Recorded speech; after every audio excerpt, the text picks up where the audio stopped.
ជឿឆ្កាង That is good news. នេះហើយជាដំណឹងល្អ That is great news. នេះហើយជាដំណឹងល្អបំផុត That is the best news. នេះហើយជាដំណឹងល្អដែលល្អបំផុត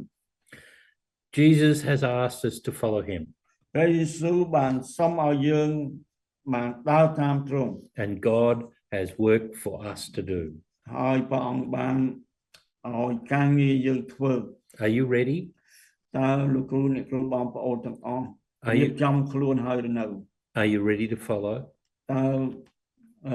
បានរៀបចំខ្លួនដើរតាមទ្រង់ហើយឬនៅ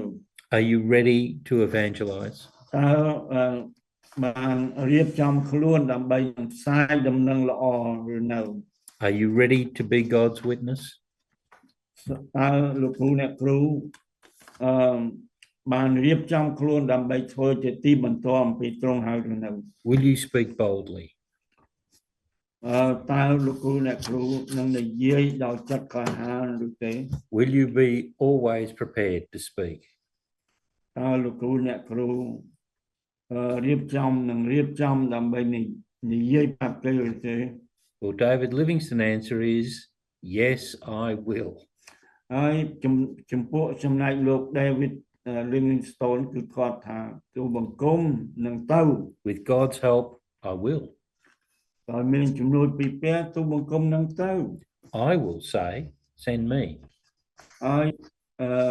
គាត់និយាយទៅថា What will you សូមចាត់ទូបង្គំចោលគឺទូបង្គំនឹងទៅ with God's help, I will say, send me. ដោយមានជំនួយពីព្រះសូមព្រះអង្គចាត់ទូបង្គំចោល What do you want to say? តើលោកគ្រូអ្នកគ្រូនឹងនិយាយចំពោះព្រះយ៉ាងម៉េច What will you say?